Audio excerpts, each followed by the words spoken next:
Imagine the solar system not as a vast, empty void, but as an intricate network of invisible rivers. These are not rivers of water, but of gravity. They flow around every planet, every moon, every star. For centuries we were bound to our own world, looking up at the lights in the sky. To get anywhere, we thought we had to fight against gravity, to burn enormous amounts of fuel just to push ourselves away from Earth. But then, we learned to see these currents. We discovered how to ride them, to use the immense gravitational pull of other worlds to our advantage.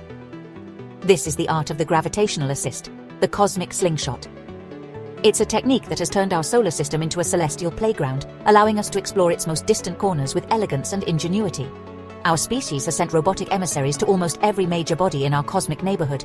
Think of the Voyager spacecraft, launched in the 1970s. These twin explorers were our first true interstellar messengers, and they didn't get there on rocket fuel alone. They played a brilliant game of celestial billiards, bouncing from one giant planet to the next. They swung by Jupiter, stole a little of its orbital energy, and flung themselves towards Saturn. Then they did it again, using Saturn's gravity to aim for Uranus, and Uranus's to reach Neptune.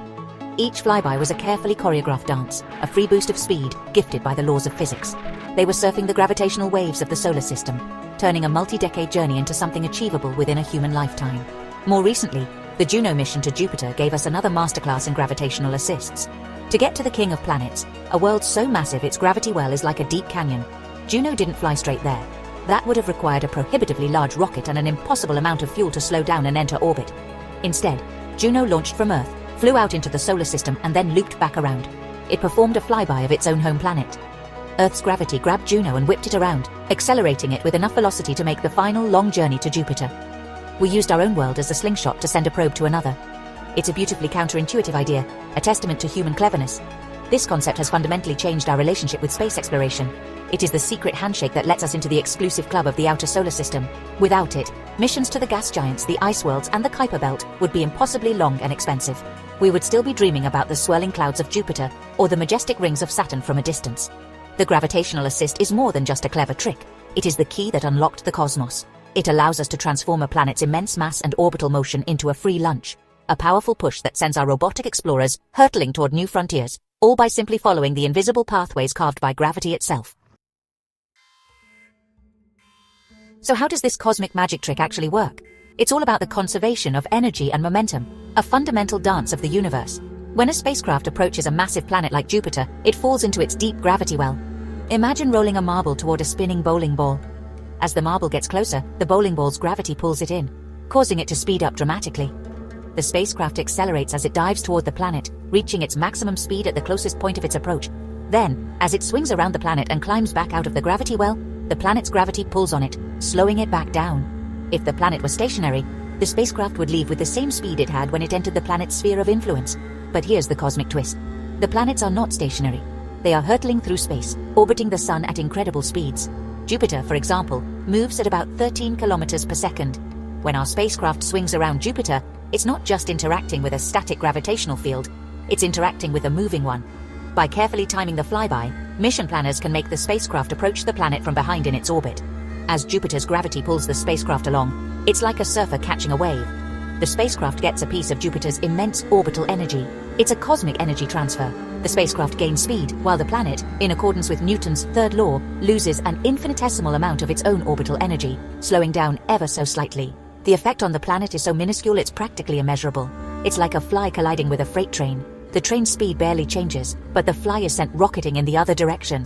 When the Voyager spacecraft stole energy from Jupiter, it slowed the planet's orbit by an amount so small it would take trillions of years to add up to a single day. But for the tiny spacecraft, the boost was colossal. It was the difference between reaching the outer solar system and being stuck in the inner solar system forever. This exchange is the heart of the gravitational assist. It's not creating energy from nothing. It is borrowing it from the giants of our solar system. This technique can also be used to slow a spacecraft down. If you want to enter orbit around a planet, you need to shed speed. To do this, you can fly in front of the planet in its orbit. In this case, the spacecraft's gravity pulls on the planet, ever so slightly speeding it up. And in return, the planet's gravity pulls back on the spacecraft, slowing it down. This allows a probe to achieve orbit with much less fuel for braking burns.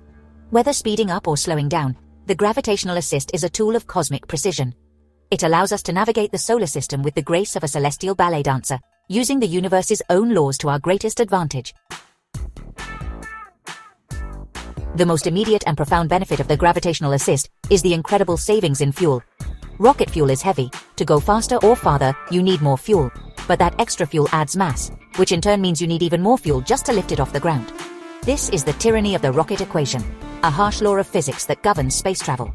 Every kilogram you can avoid launching into space is a victory.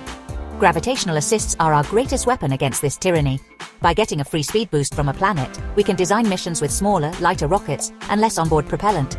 This makes missions cheaper, and in some cases makes them possible in the first place. Think about the New Horizons mission to Pluto. To get to the distant dwarf planet in a reasonable amount of time, the spacecraft had to be the fastest object ever launched from Earth. But even that wasn't enough. To make the journey in under a decade, it performed a gravitational assist at Jupiter. That flyby acted like a massive turbocharger, adding another 9,000 miles per hour, about 4 kilometers per second, to its velocity. Without that Jupiter slingshot, the journey to Pluto would have taken several more years. The assist not only cut down the travel time, but also meant the spacecraft could be launched on an Atlas V rocket, a powerful vehicle, but not the behemoth that would have been needed otherwise. It's the universe offering us a cosmic discount. Beyond just a single destination, gravitational assists unlock the possibility of a grand tour. This is where a single spacecraft can visit multiple planets in one go, a concept brilliantly executed by the Voyager missions. The alignment of the outer planets in the late 1970s and 1980s was a rare opportunity that happens only once every 175 years. Mission planners at NASA seized this moment. Voyager 2 flew a path that took it from Jupiter to Saturn to Uranus and finally to Neptune. Each planet handed the spacecraft off to the next, like runners in a cosmic relay race. Launching 4 separate missions to each of these planets would have been astronomically expensive and complex. The Grand Tour was the pinnacle of efficiency, a triumph of celestial mechanics. This technique has become a standard tool in the mission designer's toolkit. The Cassini mission used it multiple times, flying by Venus twice, then Earth, and finally Jupiter, all to gain enough speed to reach its final destination, Saturn. The Rosetta mission, which orbited and landed on a comet, performed 4 gravitational assists, 1 at Mars and 3 at Earth, over a decade just to match the comet's orbit. These missions are not just straight shots, they are intricate, looping journeys that weave through the solar system. They demonstrate that the fastest path between 2 points in space is often not a straight line, but a gracefully curved path that borrows energy from our planetary neighbors. For now, we have used gravitational assists to conquer our own solar system, but the dreams of humanity have always reached for the stars. The Voyager 1 and 2 spacecraft are, at this very moment, drifting through interstellar space, the first human-made objects to do so. They crossed that boundary thanks to the final push they received from the giant planets decades ago. They are our silent, lonely ambassadors to the galaxy, but they are traveling relatively slowly on a cosmic scale. Reaching the nearest star system, Proxima Centauri, would take them about 75,000 years. To make interstellar travel a reality, we need to think bigger. We need a bigger slingshot. And what is the biggest slingshot in our neighborhood? The Sun itself. Our star contains 99.8% of all the mass in the solar system. Its gravity well is immense. Scientists and engineers are already conceptualizing missions that would use the Sun for a powered gravitational assist. A probe would first fly toward Jupiter to get a gravitational kick that sends it careening toward the Sun. It would then dive incredibly close to our star, skimming just above its fiery atmosphere. At this point, it would be traveling at tremendous speeds due to the Sun's gravity. Then, at its closest approach, it would fire its own rocket engine for a short, powerful burst. This combination, a powered Oberth maneuver, would multiply the engine's thrust, flinging the probe out of the solar system at speeds we've never seen before. With a solar slingshot, we could potentially accelerate a probe to a significant fraction of the speed of light. Journeys to nearby stars that would take millennia could be cut down to mere decades. This would bring the stars within our reach, not for human travel just yet, but for our robotic explorers. We could send probes to photograph the planets orbiting Proxima Centauri or Tau Ceti, to sniff their atmospheres and search for signs of life. We would no longer be just looking at distant points of light. We would be exploring other solar systems. This is not science fiction. It is the logical next step in our cosmic journey, built upon the same principles that took Voyager to Neptune. The universe is in constant motion, a swirling dynamic dance of gravity and energy. The discovery of the gravitational assist taught us to join that dance. It transformed us from passive observers into active participants in the cosmic ballet.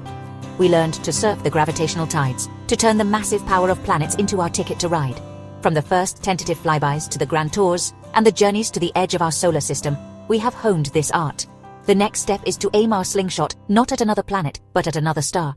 The cosmos awaits. And we, a curious species on a small blue planet, are just learning how to navigate its currents.